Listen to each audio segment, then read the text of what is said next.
여러분 안녕하십니까. 필드 소방전술 저자 김경진입니다. 2023년도 필드 소방전술 강의를 시작하겠습니다. 앞서서 작년 22년도에 출제되었던 소방장 문제 풀이를 같이 한번 해보도록 하겠습니다.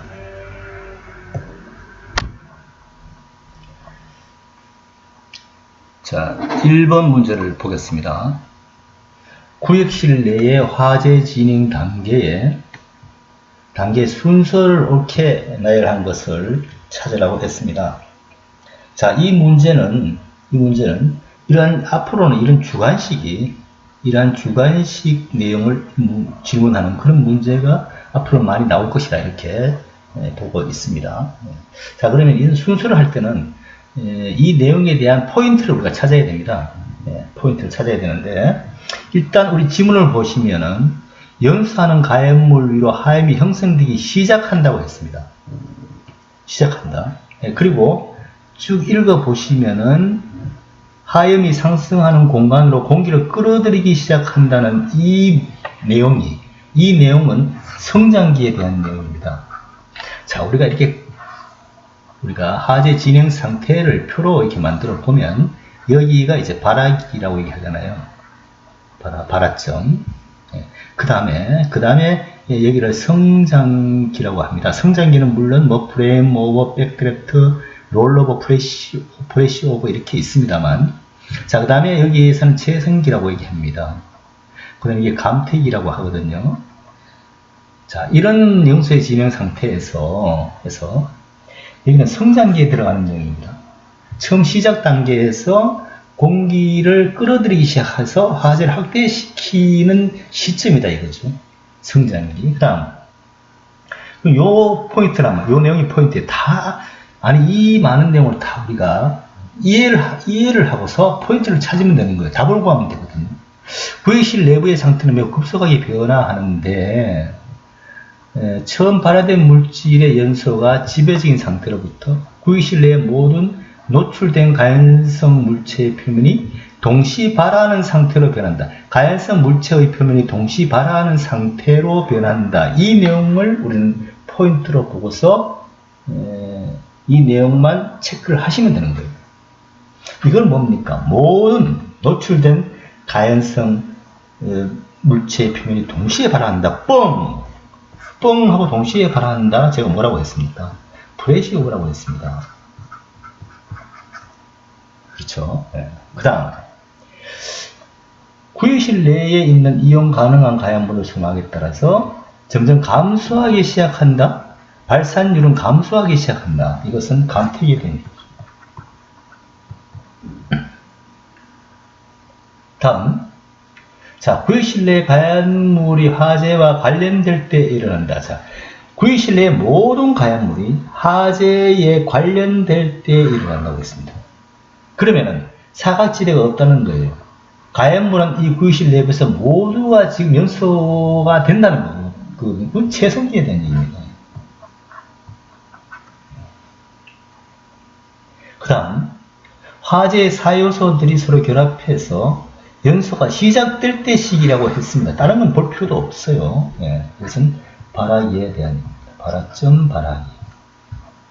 자, 그럼 답은 나와 있는 것입니다. 1번은 발화기에 대한 얘기, 마가 맞을 것이고, 두 번째는 성장기가 나와야 될 거 아니에요. 성장기는 가가 되겠습니다. 그러면 답은 3번이 되겠네요. 이런 식으로 포인트, 그 핵심 내용이 뭐냐, 요것만 딱 익히면 되는 것이죠. 그러면 답이 나오게 되어 있습니다. 자, 좋습니다. 그럼 다음에 2번 문제를 보도록 하겠습니다. 자, 두 번째 문제, 소방용수시설의 설치 기준에 대한 설명이 되겠습니다. 관로 안에 넣어라. 그러면, 자, 소방용수시설은 세 가지가 있습니다. 소화전, 급수탑, 저수조. 소화전은 지하와 지상이 있습니다. 자, 소화전에 대한 얘기입니다. 지하식 지상으로 있는데, 소방호수와 연결하는 소화전에 연결 금속 구격은 얼마냐? 65mm잖아요. 자, 5개 수화전을 보시면 이렇게 되어 있습니다. 자, 5개 수화전의 장단점이 있는 것이죠. 사용하기는 편해요. 그러나 파손될 우려가 있어서 이렇게 안전 조치를 해놨습니다. 자, 여기에 연결 금속구, 이것은 65mm다. 이렇게 하시면 되고, 급수탑이 있습니다. 급수탑은 뭡니까? 급수탑은 도시 미관에 해치겠지만 도로 옆에서 이렇게 있고요. 물탱크 차에다가 바로 물탱크 뚜껑을 열어서 급수를 하는 것입니다. 자, 이 배관은 100mm입니다. 여기에 밸브가 있습니다. 그죠? 물을 공급해주는 밸브는 1.5에서 1.7 이하로 두게 되어 있습니다. 그렇죠? 자, 그러면은 급수탑 급수 배관은 100mm가 되고, 자, 개폐 밸브는 지상에서 1.5에서 1.7에 위치한다. 이렇게 되는 것이죠. 자, 저수조에 대한 얘기가 있습니다. 저수조는 어떻게 됩니까? 자, 이렇게 있어 저수조가 있고, 여기에 소방차가 2m까지 들어올 수가 있습니다. 자, 여기서 스트레이너를 담궈서 물을 뽑아 올리잖아요. 그럼 이 높이는 얼마가 될까? 이 높이는 4.5m 이하라고 합니다. 이하. 자, 그럼 흡수의 수심의 깊이는 얼마입니까? 이것은 0.5m 이상입니다. 이상과 이하를 잘 보셔야 돼요. 왜 그럴까요? 자, 이렇게 물을 뽑아 올리는 것은 진공의 원리입니다. 진공. 절대 진공, 수은주에 절대 진공으로 해도 11m 정도로 볼 수가 있습니다. 이 30m라고 해서 이 흡수관을 연결한다고 해서 물이 올라오지 않습니다. 절대 진공의 수은주로 해서 11m예요. 자, 그러면 그래서 우리는 최소한 4.5m 이하로 해놓은 겁니다. 이 상단이. 그렇죠. 그리고 이 뚜껑은 0.6m 곱하기 2입니다. 좌우로. 자, 됐죠? 그렇게 해서 수심은 0.5m 이상으로 되어 있고요. 이것은 상수도에 연결해서 여기에 센서가 있어요. 물이 차는 센서가 있는데 물이 떨어지면 자동으로 물을 여기서 공급해 주도록 되어 있습니다. 그게 자동입니다. 그죠? 자동으로 되어 있다. 자, 배관은 투입구는 60 곱하기 60, 0.6 곱하기 0.6. 그러면 답이 나와 있잖아요. 자, 그럼 답이 뭡니까? 답이 65mm 103번이 되겠네요. 이렇게 해서 답을 찾으면 되는 것이고, 다음 3번으로 넘어가 보도록 하겠습니다. 자, 3번에 거점을 하나에 있어서 하점의 위치를 찾는 것인데요. 자, 알람 밸브의 순서를 지금 물었습니다. 유소 금지 장치. 자, 이것은 제가 5가지 중에서 3, 4, 5 3번까지만 알아라. 아, 이건 4번까지만 알아도 이건 필요 없다. 다 답이 나온다 이거예요. 답을 내는 게 중요한 거 아닌가요? 내용을 다 알 필요도 없어요, 사실은. 그렇죠? 그러면 1번은 뭐라고 그랬습니까? 1번은 위치 확인이라고 했습니다. 2번은 뭐라고 그랬죠? 리세팅이라고 했습니다. 3번은 냄새 확인이라고 했습니다. 자, 이 세 가지만 알면 되는 거죠? 순서는 물은 것이니까. 그러면 봅시다. 자, 1번의 건물 위층의 검색을 시작하고 어쩌고저쩌고 해서 내 연기 냄새가 나는지 확인한다. 냄새 3번이 되겠습니다. 그 다음 수신기상에 표시된 층을 확인하고 뭐 어쩌고저쩌고 정확한 위치를 지금 확인했습니다. 이건 뭡니까? 1번입니다. 그 다음에 뭡니까? 가압 송수장치 펌프를 확인한다. 그리고 스프링클러 시스템을 리세팅 한다고 되어 있습니다. 리세팅 뭡니까? 2번입니다. 그럼 답이 나온 거잖아요. 뭐 답이 소방실 업체에서 점검 보수한다. 이 마지막이죠. 그럼 어떻게 됩니까? 4번 1, 2, 3, 4가 되는 거죠. 밑에 순서는 알아보시면 순서대로 하시면 될 것 같고, 그렇게 해서 다음 4번으로 넘어가도록 하겠습니다. 자, 4번을 한번 같이 보도록 하겠습니다. 연소의 용어 중에서 갈라내도 관리이 뭐냐? 이건 용어의 정의예요. 4번이 용어의 정의고 굉장히 뭐 저는 여기에 대해서 이렇게 시험을 꼭 이렇게 낼 만한 내용인지는 잘 모르겠어요. 이건 뭐 옛날 과학 시간에 했던 그 내용인데요. 자, 일단 우리는 그렇지 않아도 알 수가 있습니다. 뭐 공부를 하고 용어의 정의를 몇 번 읽어보면 다 알 수가 있어요. 일단 온도를 물은 것은 말이죠.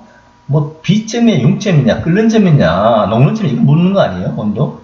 그러면은 자, 끓기 시작하는 온도니까 이건 B점이에요. B점 끓는다는 거죠. B점이란 말이죠. 자, B점. 그 다음에 이건 0점입니다. 녹는 점이니까 0점이죠. 0점입니다. 0점. 그 다음에 열량이 필요하니까 이게 무슨 열? 예? 열입니다. 그런데 자, 1g 1cm 올린에 필요한 것은 비열이라고 그러죠.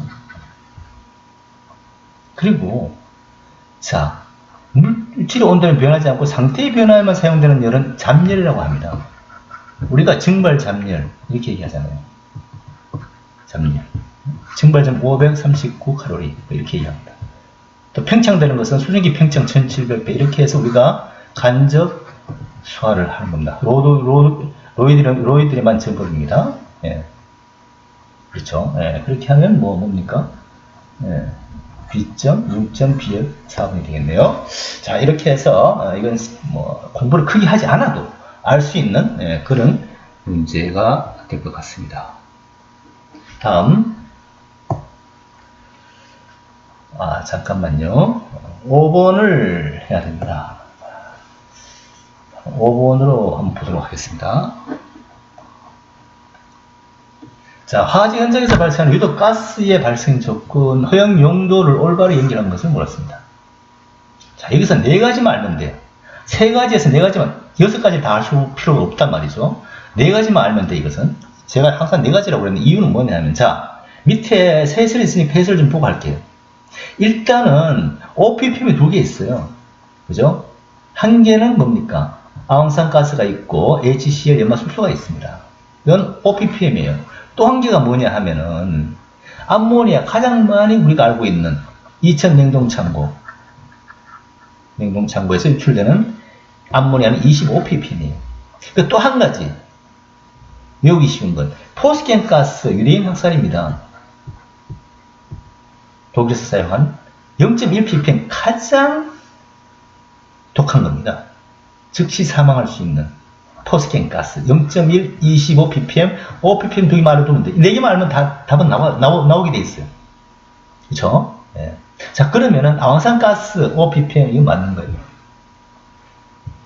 네, 맞는 겁니다. 다음에 시아나수소는 5ppm이라고 그랬잖아요. 시아나수소는 5ppm이 아니죠. 왜? 5ppm은 SO2하고 HCl이야. 그럼 시아나수소는 뭐냐? 10ppm이에요. 암모니아 25입니다. 틀렸어요. 포스겐 0.1인데 1이라고 했죠? 네, 틀렸습니다. 이렇게 해서 답은 딱 나오게 되어 있습니다. 네, 좋습니다. 그 다음 6번 문제를 한번 보도록 하겠습니다.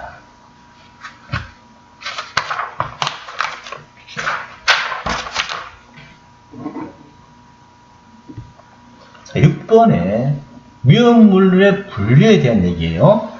갈로 안에 순서대로 들어갈 숫자를 해라. 자, 이건 우리가 용어의 정의에서 굉장히 좀 어려운 문제예요. 여기가 시험에 나온다고는 저도 사실은 조금 의아하지만, 그렇죠? 예, 하지만, 시험 문제라는 게 그래요. 시험 문제라는 게 사실은 우리가 2500페이지 가까이 되지만, 딱 시험을 내려고 이렇게 하면, 사실은 항상 중복된 문제들이 나올 수밖에 없다. 현장 활동이기 때문에 시험 내는 게 한계가 있어요. 사실 요즘 여러분들 겁먹을 필요가 없습니다. 현장 활동이, 현장 대응은 비슷비슷합니다. 자, 그래서 이런 중량 퍼센트가 나온 것으로 보고 있습니다. 중량 퍼센트라는 것은 표준체가 통과하는 무게의 정도를 얘기하는 거죠. 무게의 정도를 중량 퍼센트로 우리가 보고 있습니다. 저는 여기에서 인하점, 발화점, 연소점 이런 것들의 최소 연소 점의 온도를 가지고 저는 이렇게 시험에 나온다고 항상 간수를 했는데 여기서는 바로 순도에 대한 얘기가 표준치를 통과하는 순도가 나와버렸어요. 자, 일단 그래서 60%라는 거. 앞으로는 이것 좀 외워야 되겠다. 그죠? 50, 그죠? 50 중량퍼센트다. 금속분에 대해서, 금속분, 철마그네슘, 니켈분, 이 금속분에 대해서는 50이다. 자, 이건 36인데요. 여기서 50과 60만 우리가 외워두시면 거의 답은 알 수 있을 것 같다. 50, 철분, 통과한 것 50, 금속분 50, 루항 60, 세 가지만 여러분 앞으로도 세 가지 정도만 기억을 해 두시기 바라겠습니다. 자, 그 다음에 7번을 한번 보도록 하겠습니다. 분말 소화약제에 대해서 나왔어요. 이 소화약제 중에서는 분말 소화약제가 시험 내기도 좋지만 가장 시험에 많이 나온다고도 볼 수가 있습니다. 그렇죠? 자, 일단 분말이라는 것은 부촉매, 질식 소화도 할 수가 있습니다. 3종은 제일인산 암모늄입니다. 이것들은 줄줄 나와야 돼요. 그 다음에 10에서 7, 10 마이크로필터입니다. 그렇죠? 네. 입도는 20에서 25 마이크로미터다. 이 정도는 우리가 알아두셔야 돼요. 그리고 뭡니까? 방사열, 부촉매, 불온성가스에 대한 질식 효과가 있다. 그럼 1번 보겠습니다. 자, 이거 어쩌고 저쩌고 해가지고 방사열 차단 맞습니다. 부촉매 맞습니다. 그 다음에 질식 효과가 맞습니다. 맞는 거예요. 자, 탄산, 수소, 나트륨, 칼륨, 제일인산 암모늄. 여기에 대해서 미세한 분말로 만들어서 유동성을 낮추는, 저는 이게 답이 없는 줄 알았어요. 아니, 답이 없네. 제가 딱 문제를 받아보고 답이 없네. 자세히 보니까 유동성을 높인다고 되어 있는데 낮춘다고 해놨더라고요. 높인다. 이건 정말 좀 문제가 조금 애매합니다, 사실은. 이렇게 문제를 내는 것이 조금 약간 속임수? 예. 그렇게 볼 수 있는데, 아무튼, 예. 주관식으로 이렇게 문제가 나왔으니까, 예. 높인다. 지금 틀린 거예요. 찾기가 쉽지 않습니다. 예. 자세하게 문제를 봐야 돼요. 자세하게 눈을 부릅뜨고. 예. 우리는 포인트만 찍잖아요. 예, 우린 뭐 내용을 대충 아니까 포인트만 딱딱딱 이렇게 하는데 이런 것들은 자세히 봐야 됩니다. 예, 실수할 수가 있어요. 실수를 유도한 문제다 이렇게 볼 수도 있고. 자, 입도는 70에서 20에서 25 마이크로미터 맞습니다. 이 바뀔 수가 있어요. 예, 바뀌어서 내는 사람들도 있습니다. 다 습기와 반응에서 고도화되기 때문에 이걸 방지하기 위해서 뭐 이제 스타린 산염이라든가 이런 것들을 강화한다. 그래서 7번 그런 약간 말바꿈 이런 것도 있다. 다음에 우리가 공부를 할 때는 조심해야 되겠다. 끝까지 잘 읽어봐야 되겠다. 예, 그렇게 볼 수가 있습니다. 자, 다음 8번을 한번 보겠습니다. 자, 서방활동 안전교육의 내용인데 이 문제도 이게 사실은 이건 뭐 공부를 안 해도 사실 알 수 있는 건데, 이 문제에서 저는 사실은 이 종류를 외우라, 뭐 이런 정도 얘기했지, 이 내용을 갖다 이렇게 붙이라는 것은 사실 생각을 안 했는데, 사실은 그렇게 우리까지는 얘기 안 했습니다. 제가 강의할 때. 그런데 그걸 한번 읽어보시라고, 이거 읽어보라고 얘기를 했습니다. 근데 이게 시험에 딱 나왔어요. 자, 우리가 어떻게 구분을 하죠? 안전교육과, 자, 서방활동의 안전교육과, 그 다음에 인간 형성이라 있다고 했어요. 자, 안전교육은 두 가지로 다 이렇게 갈라진다. 그렇죠? 예. 그래서 안전교육은 지식이 있고, 그 다음에 문제 해결이 있다. 그 다음에 인간 형성에는 뭐가 있습니까? 기능이 있고, 태도가 있습니다. 이 다 안전에 관계되니까. 그런데 자, 지문을 봅시다. 자, 문제 처리가 나왔어요. 문제 처리. 문제, 여기 지금 문제, 기능교육은 문제 처리를 할 수 있게 한다. 이렇게 되어 있습니다. 그렇죠? 그럼 문제 처리가 이건 문제 해결 방식이에요. 기능이 아닙니다. 문제 해결. 네. 이거는 그냥 알 수가 있잖아요. 공부를 안 해도. 그렇죠? 그 다음에 안전작업에 대한 몸가짐, 마음가짐. 그죠? 이런 것들은 뭡니까? 몸가짐, 마음가짐. 태도잖아요. 예, 이건 맞는 겁니다. 몸가짐, 마음가짐, 태도죠. 이게 맞는 거예요. 그 다음에 화재 진화 구조국, 이것은 뭡니까? 기능입니다. 기능. 그렇죠. 그렇습니다. 그 다음 뭡니까? 재발성 원리를 이해시킨다? 이해시킨다, 이런 것들은 지식에 대한 얘기예요. 지식이죠. 이해시키는 거. 지식입니다. 그렇잖아요. 야, 그렇게 해서 답은 2번이다. 이렇게 공부를 안 해도 일단 내용을 알 수 있지만, 아무튼 모든 시험이 앞으로는, 특히 작년에 나온 22년도 시험은 이렇게 주관식이라는 것이 이렇게 객관식, 왜 주관식 이렇게 얘기하는 게 아니라, 이런 주관식에 대한 내용을 같이 이렇게 만들어서 붙여서 만든 내용이 굉장히 많다. 앞으로 그렇게 갈 것이다. 왜? 계속 반복적인 문제가 계속 나오니까 이렇게 이제 문제를 조금 변형시켜서 나온 문제들이 많이 나올 것이다. 이렇게 보는 거예요. 그렇죠? 좋습니다. 자, 그러면 이제 다음 문제를 보도록 하겠습니다. 9번을 보도록 하겠습니다. 하재 조사 업무 처리 기본 사항에 대해서 한번 보도록 하겠습니다. 자, 9번입니다. 9번. 하재 범위가 2개소 이상 관할 부위에 걸친 하재에 대해서는 발화 서방 대상물의 소재를 관할한다고 했습니다. 이게 진압한다고 하면 틀렸다고 했어요. 자, 여기가 평택이에요. 수방서. 여기가 천안 수방서 관할입니다. 불이 평택에서 나서 천안 쪽으로 이렇게 탔어요. 야, 이러면, 그런데 천안의 센터에서 금방 와서 불을 꺼버렸네? 평택이 가기 전에 거리상 천안이 가까우니까 꺼버렸어요. 그럼 이 조사를 어디에서 해야 되느냐, 이런 얘기거든요. 어디에서 해야 됩니까? 아, 천안에서 가서 다 껐는데 천안에서 해야지, 이렇게 얘기할 수가 있는데 그건 아니죠.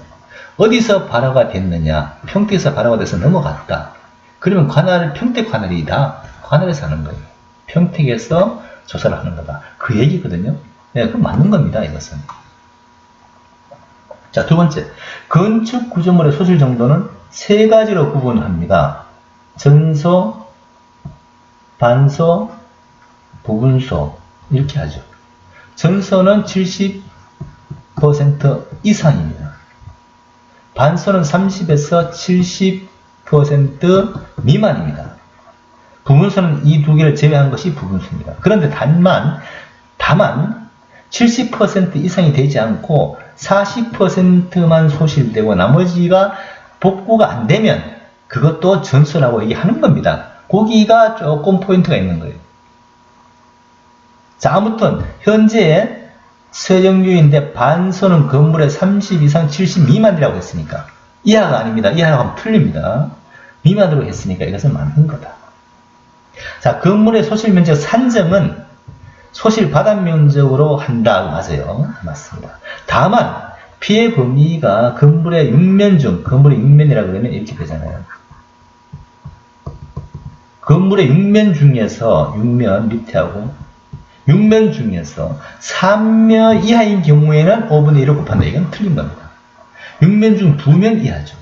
자, 이게 육면이 있으면 여기가 30제곱미터고 이 면이 20제곱미터로 한다면 총 50제곱미터잖아요. 50제곱미터. 곱하기 5분의 1을 하면은 얼마가 되죠? 10제곱미터가 소실 범위가 되는 거예요. 소실 면적이 되는 겁니다. 그래서 이건 두 면이다. 그죠? 틀렸습니다. 사상자는 화재 현장에서 사망이나 부상이 맞습니다. 사상자라고 합니다. 화재 현장에서 부상을 당한 후 72시간이 맞습니다. 3일입니다. 3일 이내 사망하면 이 화재로 사망했다. 이렇게 하는 거예요. 근데 사실은 생각해 보세요. 아니, 대형 화재가 나서 사람이 병원에 있는데 3일 지나서 3일 안에 사망한다고 그게 됐습니까? 5일이 갈 수도 있고, 일주일이 갈 수도 있고, 한 달이 갈 수도 있죠. 아무튼 우리 교재에는 72시간 내에 사망했으면 이 화재로 사망한다. 이렇게 본다고 되어 있다. 그렇게 정리를 하면 되겠습니다. 답은 3번이 되겠고요. 자, 그리고 그 다음에 봅시다. 10번을 한번 보도록 하겠습니다.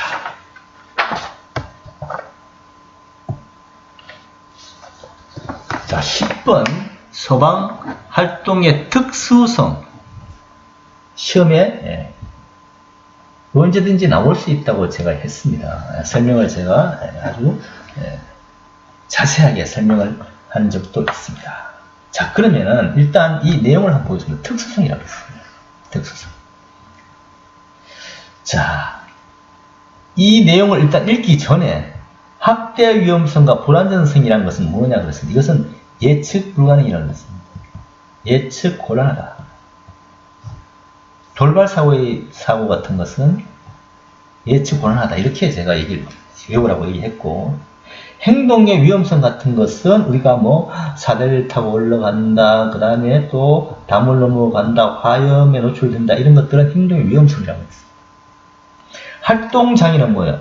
현장에 화염이 있고 열기가 있고 또 교통에 어떤 장애가 있을 것이고요. 이런 것들을 활동장애라고 했고요. 행동환경의 이상성은 뭡니까? 이건 위험성이 잠재해 있다. 항상 소방관 위험성이 현장 활동에서 잠재해 있다. 이상심리가 작용할 수 있다.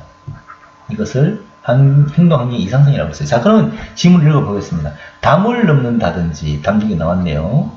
사다리를 활용해서 2층이나 3층 또는 인접 건물로 하거나 통행이 어려운 곳, 통행이 어려운 곳을 통과하거나 뭐 하염 등으로 위험해서 들어갈 수 없는 곳을 진입해야 되는 이러한 여러 가지 문제는 뭐냐? 사다리, 담, 화염 행동의 위험성입니다.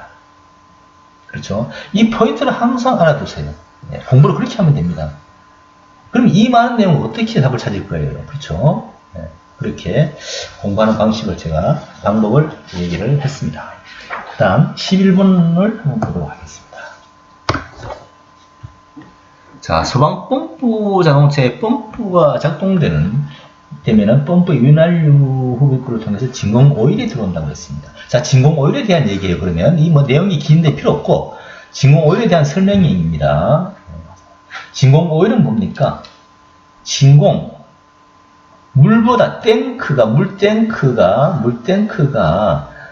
펌프보다 위에 있으면은, 펌프가 이렇게 있으면은 이건 진공이 필요 없어요. 그런데 물이 밑에 있으면, 펌프가 있으면은 이거는 진공으로 물을 끌어올려야 될 거 아닌가요? 그래서 진공이 필요하고, 또 진공이 필요하니까, 진공 펌프가 필요하니까 진공 오일이 들어가야 되는 거죠. 왜? 오일이 없으면 이것이 쇠끼리 부딪혀서 녹아버립니다. 그렇죠? 자, 그래서 그럼 진공 오일에 대한 몇 가지가 있어요. 진공 오일의 작용은 냉각작용, 수막 형성, 윤활 작업인데 이것도 쏘을 수가 있어요. 이것도 약간 장난이 들어갔어. 냉각작용은 냉각을 시켜야 돼. 오일이 냉각작용이 있잖아요. 오일이 쇠끼리 부딪히면서 그 열이라는 것은 오일이 이걸 막아주는 거죠. 그런데 여기가 수막이 아니고 유막입니다. 오일로 막을 형성해 준다는 거거든요. 그래서 이건 틀린 건데, 또 윤활 작업이 있는 겁니다. 불가피한 경우에 진공 오일이 없으면은 자동차 엔진 오일을 사용할 수가 있고 유압유로 사용할 수가 있어요. 없으면은. 근데 엔진을 알고 뭐 기아 오일 뭐 이렇게 들어가 있는 것도 있고, 아무튼 엔진을 사용할 수가 있습니다. 자, 진공 오일 탱크 용량 1.5리터 이상입니다. 왜냐하면 진공을 1회 시키는데 0.5리터 정도가 소요돼요. 그럼 3번을 시킨다고 봤을 때 1.5리터거든요. 그래서 보통 3번 쓰는 용량을 집어넣는 겁니다. 한 번에 1.5리터가 다 소비되는 게 아닙니다. 0.5씩 소비가 됩니다. 맞습니다. 진공 오일이 없으면 손상되죠. 이건 짐으로 읽어볼 필요도 없는 것이고, 그래서 11번은 답이 1번이다. 그것도 끝까지 내용을 눈을 부릅뜨고 봐야 되는 그런 내용이다 보시면 되겠습니다. 자, 12번 보겠습니다. 미국 교통국의 DOT에 대한 수송 표시입니다. 모든 것은 미국에서 나옵니다. NFP에 있는 모든 코드 번호도 미국에서 나옵니다. 이러한 것들도 DOT 이런 것도 다 미국 교통부에서 하는 것을 전 세계적으로 사용을 합니다. 우리 소방전술 이 교재도 미국 소방대의 교재를 우리가 번역해서 쓰고 있는 겁니다. 미국이 중심이에요. 앞서가 있는 것이죠. 자, 그러면 이런 것, 이게 시험에 자주 나오거든요. 이게 매년 나옵니다, 시험에. 매년 시험에 나옵니다. 자, 그럼 이걸 외워야 됩니다. 어떻게 외울 것인가. 그냥 이렇게 헷갈립니다. 이게 공부 그렇게 할 게 많은데, 이건 뭐 헷갈리게 할 수가 있어요. 자, 그러면 우리가 빨가, 이렇게 외워야 됩니다. 오포, 그 다음에 노산, 녹불 장군, 파금, 네, 그 다음에 백중세. 이렇게 외우면 됩니다. 자, 빨가, 오폭, 노산, 녹불, 파금, 백중세. 이렇게 외우면 됩니다. 자꾸 몇 번 읽다 보면 입에 들어와요. 딱 보입니다, 이게 사실은. 빨가라 그랬잖아요. 가연성입니다. 네? 틀렸어요. 죄송합니다. 이게 아니고, 빨가 틀렸습니다. 녹불 맞습니다. 그쵸? 예, 녹불 맞습니다. 그 다음에, 백중입니다. 백중이라고 그랬잖아요. 틀렸어요. 옳은 것을 물었네요. 그러면 3번이, 2번이 답이네요. 자, 이것은 뭡니까? 노산이라고 했습니다. 노산. 노란색이죠? 노란색의 산은 틀렸습니다. 답은 2번이 되겠다. 이렇게 빨가, 오폭, 노산, 녹불, 파금, 백중세. 녹불장군. 됐죠? 앞으로 그렇게 외우시면 공부할 것도 많은데 그렇게 정리하도록 하겠습니다. 자, 다음에 이 문제도 매년 나옵니다.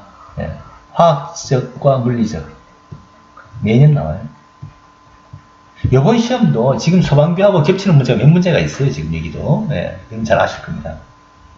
자, 그럼 여기도 어떻게 하냐. 자, 그러면은 화학적과 그 다음 물리적을 이렇게 요건 구분할 수가 있어야 돼요.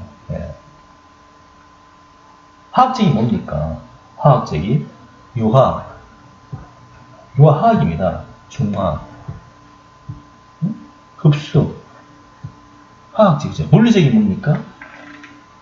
물리적, 흡착 같은 거 물리적입니다. 흡착, 덮기, 희석, 폐기, 경락,密폐, 이런 것들, 세척, 제거, 흡입, 이건 다 물리적이죠. 그럼 뭡니까? 유화, 중화, 다, 이거는 화학적이 맞고, 흡착은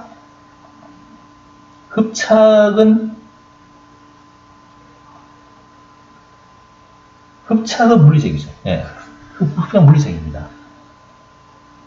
그렇죠? 흡착, 물리적 흡착이 딱 나와 있습니다. 이렇게 해서 앞으로도 시험 보실 때 화학적과 물리적 구분할 수 있는 문제가 계속 나오니까 이렇게 딱 구분해서 외울 수 있도록 하시기 바랍니다. 그 다음에 14번으로 넘어가 보겠습니다.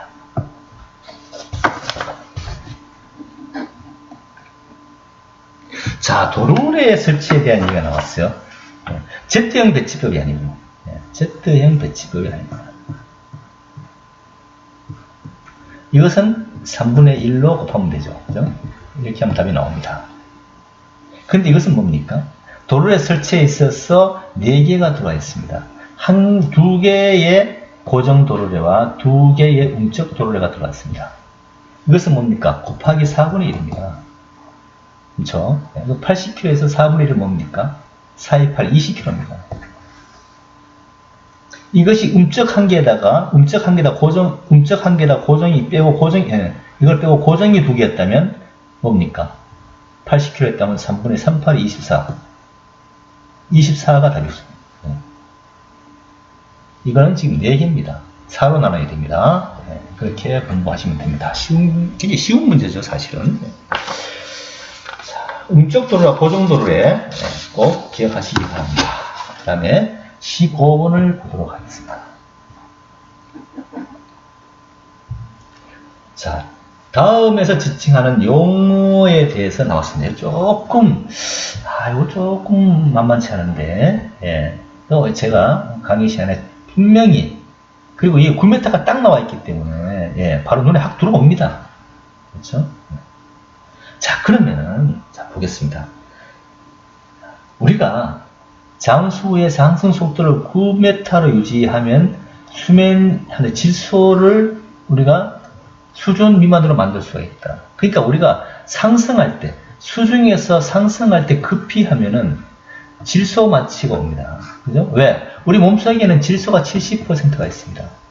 그럼 이 질소가 우리가 밖으로 밖으로 나가야 되는데 이것을 급히 올라오면 질소가 빠져나가지 못하고 어디로 가요? 혈액과 세포, 조직으로 스며들어 버립니다. 그래서 잠수병이 걸리는 거예요. 질소마취가 되거든요. 그래서 상승 중에 감압을 정지하지 않고 일정한 수준으로 머무러져 있는 수심에 따라서 제한되어 있다. 그죠? 이게 뭐냐 물었습니다. 자, 그럼 이게 하기 전에 우리가 이 표를 보여야 돼요. 이 표를 이렇게 그릴 수가 있어야 돼요. 그렇죠? 일단 수면입니다. 이게. 잠수 시간이에요. 잠수. 내려가는 잠수 시간. 그 다음에 실제 잠수 시간이 이어집니다. 최대 잠수 있습니다. 그 다음에 상승해서 이게 정지가 가거든요. 안전정지. 5m에서 5분 이렇게 갑니다. 그래서 올라와서 도착하거든요. 그래서 최대 잠수 가능 시간을 얘기한 것입니다. 최대 가능 시간. 이것이 최대 잠수 가능 시간을 얘기한 것이에요. 이 표를 그래서 이렇게 우리가 이해를 하면 되겠습니다. 그러나 일단 분당 9m 속도를 상승 속도를 유지하면서 질소의 한계를 수준 미만으로 만들고 상승 중에 감압 정지를 하지 않고 일정 수심에서 최대로 머물 수 있는 시간이 수심에 따라 제한되어 있다. 그것은 최대 잠수 가능 시간을 얘기한다. 감압 정지 여기 있습니다. 감압 정지. 네. 감압 정지입니다. 네. 5m 5분 기억하시고. 자, 그 다음에 16번을 보도록 하겠습니다. 잠깐만요. 죄송합니다.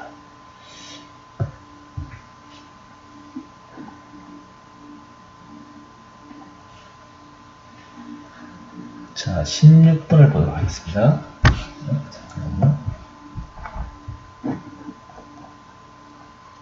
자, 이것도 소방교하고 똑같은 문제. 이 지금 소방교 똑같은 문제. 소방기 똑같은 문제가 세 문제가 있고, 소방 위에도 똑같은 문제 있어요. 소방교 똑같은 문제예요. 자, 요러한 것은 뭐냐. 제가 그랬습니다. 제가 시험 볼 때 앞으로는 시험에 이 그림 파일을 올릴 수가 있다. 그래서 이 그림이 시험에 그대로 올리는 문제가 나올 것이라고 제가 몇 번을 얘기했습니다. 예, 딱 나왔어요. 이게 뭐냐? 이게 뭐야? 여기 한쪽만 이렇게 걸려있는 가장 위험한 걸, 가장 위험한 상태다. 붕괴 위험한 상태다. 캔틸레버링이잖아요. 캔틸레버 한쪽만 물고 있습니다. 여기서 우리가 수강관이 있다면은 붕괴 위험이 가장 위험하다. 자, 이렇게 캔틸레버링을 일단 알고서 이제 읽어보면 되는 거죠. 그렇죠? 자, 옳지 않는 것은 틀린 것은 물었습니다. 자, 끝부분 아래쪽 모서리의 부분에 생길 가능성이 많다. 그죠? 예. 각 충돌이 집행되고 있는 여기에서 우리가 붕괴될 위험성이 많다. 맞습니다. 가장 안전하지 못한다. 맞습니다. 2차 붕괴에 취약한 것이 캔틸레버링입니다. 캔틸레버링.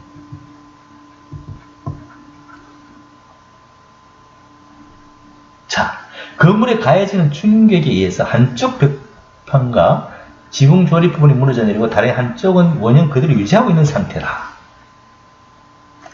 그렇죠? 네. 자, 마주보는 두 외벽이 결함이 발생해서 바닥이나 지붕이 아래로 무너진 상태다. 이 두 벽이 결함에 의해서 바닥이나 지붕으로 내려온 것이다. 이거는 팬케이크, 시루떡. 여기는 사람이 살 수 있는 공간이 없습니다. 그렇죠? 이것은 바로 저기 뭡니까? 우리 음마 거기에 붕괴된 거, 예. 그하고 똑같습니다. 그렇죠? 예. 자, 그러면은 답은 일단 4번이에요. 자, 그래서 추가로 우리가 한다면은 우리가 물건 무거운 것이 들어와서 이렇게 가운데가 내려앉은 V자형 붕괴라고 합니다. 사람이 이렇게 살 수 있는 공간이 이렇게 있어요. 또 한쪽에 기울어져서 이렇게 내려오면 경사형이라고 얘기합니다. 사람이 여기에 살 수 있는 공간이 있어요. 이건 시루떡이라고 얘기했습니다. 네. 자, 캔틸레버형 가장 2차 붕괴 위험성이 있다. 네. 이렇게 외워두시기 바랍니다. 자, 삼풍백화점 시루떡 백화점. 네, 좋습니다. 그 다음에 17번으로 넘어가도록 하겠습니다.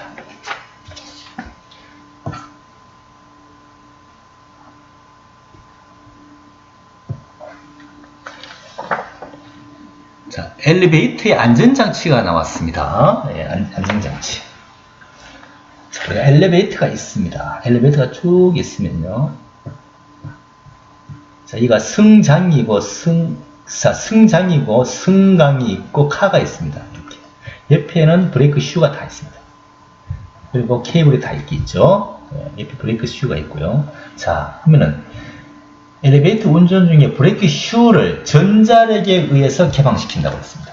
자, 전자력에 의해서 개방시킨다. 전자력이 말이 들어갔다. 그 다음에 전동기 주회로를 차단시킨다고 했습니다. 이건 전자브레이크예요. 네. 전자브레이크는 이 브레이크 휠을 조여서 속도를 잡아주는 거예요. 네, 정지를 시킨 겁니다.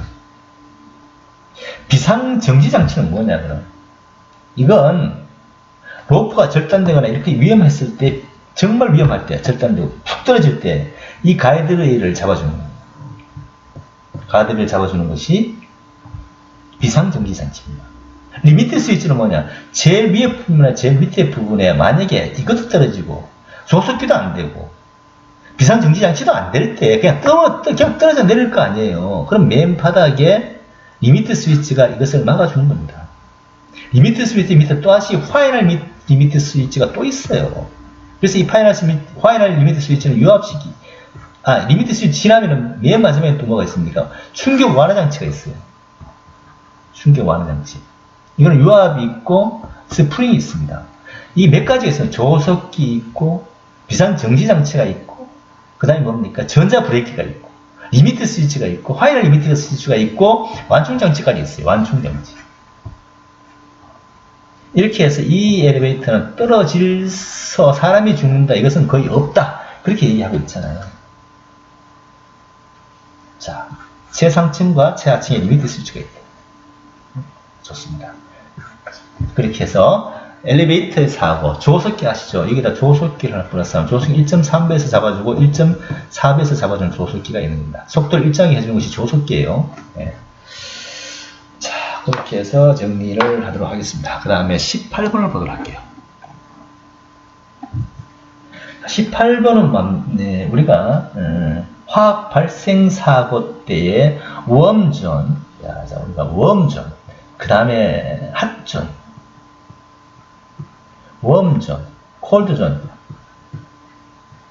이 세 가지를 알고 있어요. 그죠? 이 세 가지를 알고 있고, 그 다음에 이 웜존에는 뭐가 있습니까?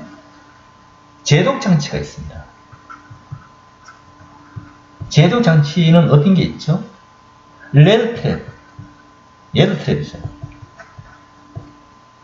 그 다음에 그린 트랩, 옐로우 트랩. 그 다음에 그린 트랩이 있습니다.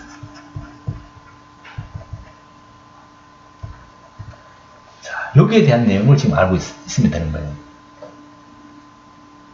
자, 그러면은 순서대로 한번 해보자. 순서대로. 지금 순서대로 나열을 하라고 했잖아요. 자, 그러면은 제 1번은 뭡니까? 자, 이 경고적 웜존에 있어서 제독소가 여기에 들어가는데, 저는 작년에 어떻게 나왔죠? 이 매년 시험에 나온 거예요. 작년에는 이 제독소가 어디에 경고지역이냐, 아니면 뭐, 무슨, 핫존이냐, 이렇게 물었어요. 이 제독소 이것은 웜존이거든요. 이걸 물었는데, 이제는 주관식으로, 내가 주관식으로 항상 나온다고 했잖아요. 주관식 스타일. 이렇게 이걸 갖다 붙이는 거예요. 이제는 시험 이렇게 나온다니까. 굉장히 어려워졌습니다. 지금 다 시간도 없어. 다 읽어보는데 시간이, 한 문제 1분인데 언제 다 읽어봐, 이걸. 그죠? 자, 그러면은, 자, 봅시다. 일단 눈에 확 들어와야 돼. 자, 1번을 찾아. 1번. 1번은 레드 트랩이에요. 레드 트랩은 장비를 놓고 들어가는 곳이에요. 1번. 2번이 뭡니까? 2번에서는 방호복에다 물을 뿌리는 거예요. 물 뿌려서 이 제독하는 겁니다. 네? 2번, 1번입니다. 그 두 번째가 뭡니까? 레드 다음에 뭡니까? 옐로우잖아요. 옐로우 있잖아요. 3번. 옐로우 다음에 뭡니까? 그린. 네, 4번. 자, 1번, 제일 먼저 레드 트랩에 들어가서 장비를 놓고, 그 다음에 방화복, 물을 뿌려서 제독을 하고, 그냥 옐로우 트랩에 들어가서 솔을 사용해서 방화복 구석구석 사타구니 다 닦고 그 다음에 그린으로 들어가서 동료의 도움받아서 보호복을 벗고서 샤워를 뜨거운 물에 샤워하면 되는 거예요. 아시겠죠? 이 순서를. 그럼 뭡니까? 레드, 그럼 방법에 물 1차 제독한다고 했잖아요. 가까지 다 맞네? 그 다음 뭡니까? 옐로우, 참은. 이렇게 해서 중요한 문제다. 매년 시험에 나왔다. 나왔지만 주관식 위주로 약간 지문을 위주로 시험에 나왔다. 앞으로는 그렇게 공부를 합시다. 자, 다음에 19번 문제를 보도록 하겠습니다. 자, 열손상에 대한 문제가 나왔는데 이 문제는 딱 우리가 제가 항상 그래서 세 가지만 구분을 해라. 세 가지 뭐냐? 열경련과 그 다음에 일사병과 그 다음에 열사병입니다. 이 순서예요. 심한 순서란 말이에요. 열경련은 뭐냐? 나트륨 부족이야. 일사병은 뭐죠? 일사병은 수분 섭취가 안 돼서 그런 거죠. 이건 소방하고 관계가 있습니다. 소방이 여름에 두꺼운 방화복을 입고서 몇 시간씩 화재를 진압하다 보면 수분이 부족해서 오는 거예요. 이 쇼크가 와요. 쇼크. 좀 위험합니다. 쇼크. 수분을 섭취하고 하면 괜찮아요. 좀 쉬고 하면 괜찮습니다. 그 다음에 무서운 게 열사병이에요. 이건 왜 문제가 있느냐? 이건 말이죠. 체온 조절 기능이 문제가 됩니다. 우리 몸은 체온 조절 기능이 있어요. 무슨 말인지 아시죠? 체온 조절. 더우면 땀으로 배출을 하고, 추우면 세포를 닫아서 외부의 추운 기운을 막아줍니다. 체온 조절 기능, 온도 조절 장치가, 저는 항상 온도 조절 장치라고 해야 하는데, 이렇게 얘기를 합니다만, 있습니다. 이건 말이죠. 우리가 열이 41도에서 42도까지 올라간다고 했어요. 그리고 무의식 상태가 될 수 있어. 자, 그러면은 얘기 한번 봅시다. 의식순화 수준이 저하되고 뜨겁고 건조한 축축한 피부, 그 다음에 중추신경계 이상으로 체온 조절 기능 부전, 체온 조절 기능이 부전하는 체온 조절 기능, 열사병이잖아요. 답은 1번이죠. 그렇습니다. 항상 세 가지에 대해서 그 특징을 기억하시면 될 것 같습니다. 자, 그 다음에 20분으로 들어갈게요. 스타트 분류법이 나왔습니다. 스타트 분류법. 자, 스타트 분류법 하면 이 시험에 매년 나온다고 했습니다. 스타트 분류법이 안 나올 수가 없죠. 이게 2년에 한 번 나옵니다, 지금. 일단 스타트 분류법입니다. 자, 뭘 봐야 되느냐? 긴급이냐, 응급, 지연으로 구분하면 됩니다. 그렇게 해야 돼요. 그리고 걸을 수 있는 사람 뭐 걸어가도록 이렇게 하고, 그 다음에 RPM이 있습니다. RPM. 레스피레이션이 있습니다. RPM. 레스피레이션이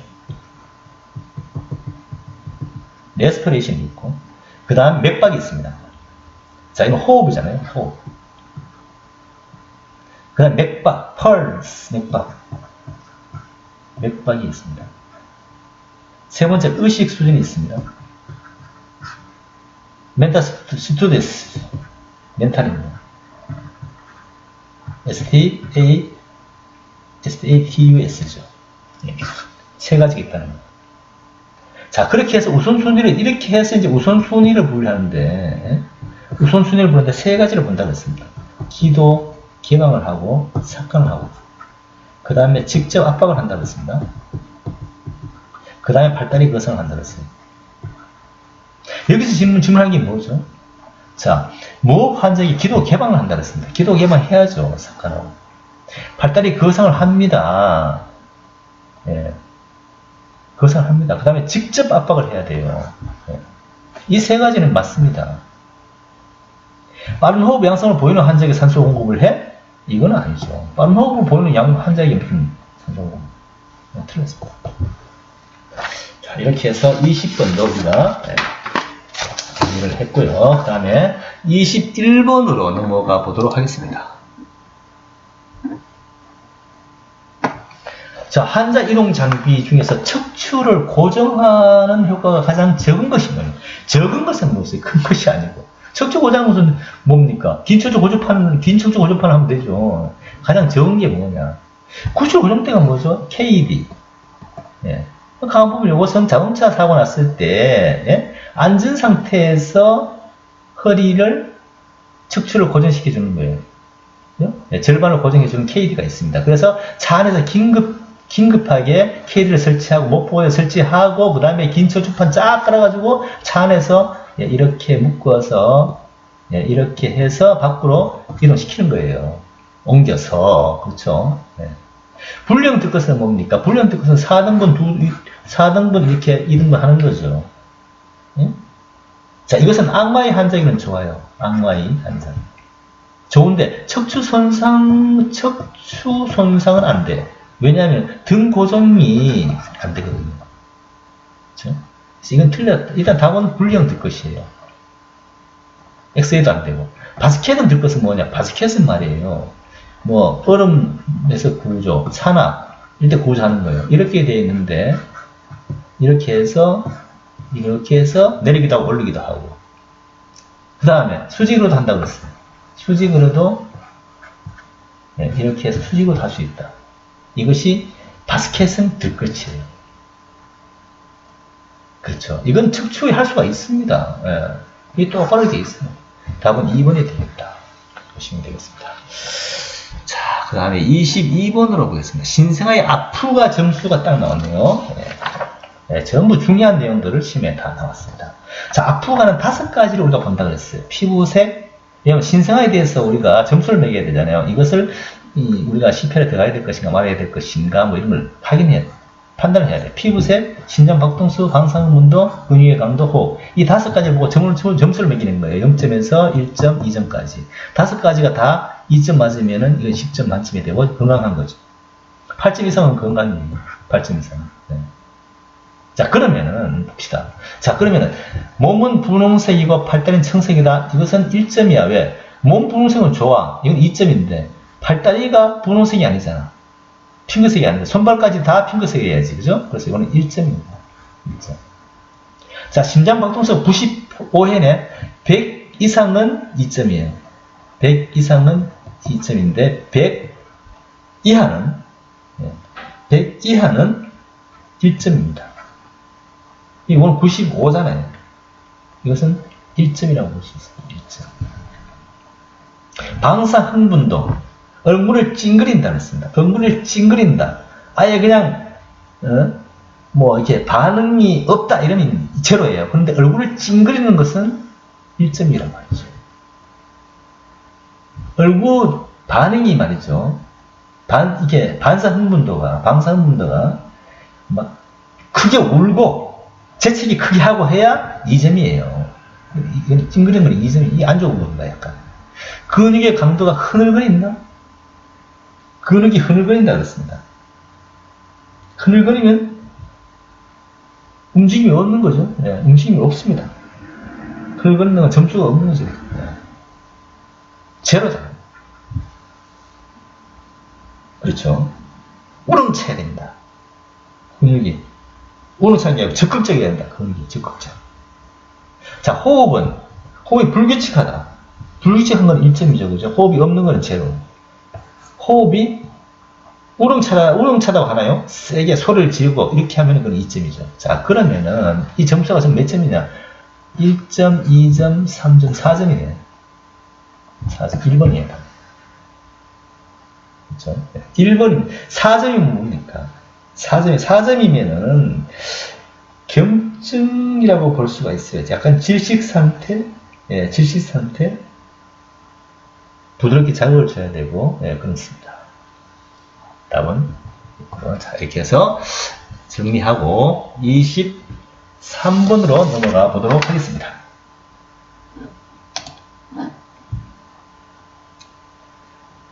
자, 심전도 리듬이 나왔네요. 네, 아주 중요한 문제가 되겠죠. 심전도는, 지금 여기 나와 있는 그림은, 자, 심전도는 뭐가 심실, 세동이 있고, 심실, 빈맥이 있다고 얘기했습니다. 자, 이것은 뭔가 심실세동입니다. 심실세동은 뭐죠? 불규칙하게 심장이 지금 뛰고 있다는 거예요. 가늘습니다. 가늘게 움직인다. 가늘고 불규칙하게 하는 것을 심실세동이라고 하는 거예요. 자, 그 심실세동은 아무튼 이 심장이 이렇게 된다는 것은 심장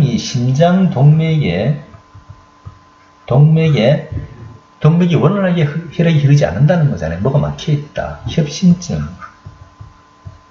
예? 부정맥, 그죠? 이렇게 볼 수가 있습니다. 자, 그러면은 여기서 봅시다. 자, 심실빈맥은 뭐냐? 심실빈맥은요, 이게 규칙적으로 뛰긴 뛰어. 그런데 굉장히 너무 빨리 뛰기 때문에 안에 폐에 피가 고여 있어야 피를 밀어낼 텐데, 피가 고일 여력이 없이, 여지가 없이 막 뛰니까 이건 정적으로 찌긴 뛰지만 너무 빨리 뛰기 때문에 심장 역할을 못하는 거예요. 피를 밀어내실 수축을 못하는 겁니다. 네? 그걸 심실빈맥이라고 하는 거예요. 자, 그러면은 1번 한번 보겠습니다. 이게 설명으로서 틀린 거예요. 이게 심실세동에 대한 설명이 아닌 것을 물은 거예요. 그렇잖아요. 심장은 진동할 뿐 효과적으로 피를 뿜어내지 못하고 있다. 이건 맞아요. 이거는 심실세동에 대한 얘기예요. 자, 재세동이 1분 지연될 때마다 성공 가능성은 7에서 10% 감소한다. 맞습니다. 이것도 70% 외워두셔야 돼요. 자, 맥박을 확인한 후 맥박이 촉진되지 않는 환자에게 재세동을 실시한다. 맥박이 촉진되지 않는 환자에게 재세동을 실시를 해야 된다고 되어 있습니다. 맥박이 촉진되지 않는 환자에게. 그럼 이건 뭐냐? 이거는 무맥, 무호흡, 무의식이에요. 여기에 재세동을 실시해야 된다. 즉, 자, 그러면은 이것은 뭡니까? 이것은 심실빈맥에 대한 얘기야. 세동이 아니에요. 그렇죠? 그래서 3번 일단 틀렸고, 심장마비 8분 안에 환자 이 절반이 나타난다는 것은 심실세동이 맞습니다. 맞아요. 그래서 답은 3번. 심실빈맥과 심실세동을 구분하는 문제를 항상 문제 나온다면 무조건 구분이야. 그렇죠? 이런 숫자 노름 하지 않습니다. 이걸 뭐 20%를 하는데 이렇게 요즘 시험 내지 않습니다. 딱 구분하는 문제 딱 내보면 끝나는 거예요. 이렇게 보시면 되겠습니다. 다음 24번을 보도록 하겠습니다. 기도 확보 유지 장비에 대한 얘기가 되겠습니다. 기도 확보 유지 장비 아시죠? 휴드 튜브, 입인두 기두기, 코인두 기두기 이런 장비들이 있습니다. 보조 장비가 있는데 옳은 것을 물었어요. 자, 입인두 기두기의 크기는 입 중앙에서 귓볼까지다. 입인두 길이를 재서 집어넣어야 될 거 아니에요. 그렇죠? 그럼 길이가 뭐냐? 자, 이렇게 돼 있어요. 이렇게 해서 입 중앙이 아닙니다. 입 가장자리에서 귓볼까지예요. 이렇게 재야 되거든요. 그래서 이건 틀렸습니다. 입 중앙이라고 했거든요. 자, 후드 튜브는 일형이 아닌 멸균 재생이 가능합니다. 예. 후드 튜브는 재생이 가능해요. 이건 구급대원들이 너무 잘 알죠. 예. 보통 40회로 재생이 가능한, 이게 이제 크기별로 쫙 있어요. 예. 그런데 재생이 이게 휴드 튜브 들어온 지가 한 10년? 저는 10년 정도 됐을 때 들어온 지가 굉장히 편리하게 사용하고 있습니다. 자, 아이겐은 사이즈에 관계없이 충분한 양압 환기가 가능하다. 천만의 말씀. 아이즈가 크거나 하면은 중간에 공기가 누출 세기 때문에 양압 환기가 가능하지 않습니다. 사이즈가 딱 맞아야 됩니다. 크거나 작으면 안 돼요. 양압 환기가 불충분하게 됩니다. 불충분합니다. 틀렸습니다. 성인의 기존의 삽관 시에 환자의 입 중앙으로 후두경란을 삽입한다? 입 중앙으로? 아니죠.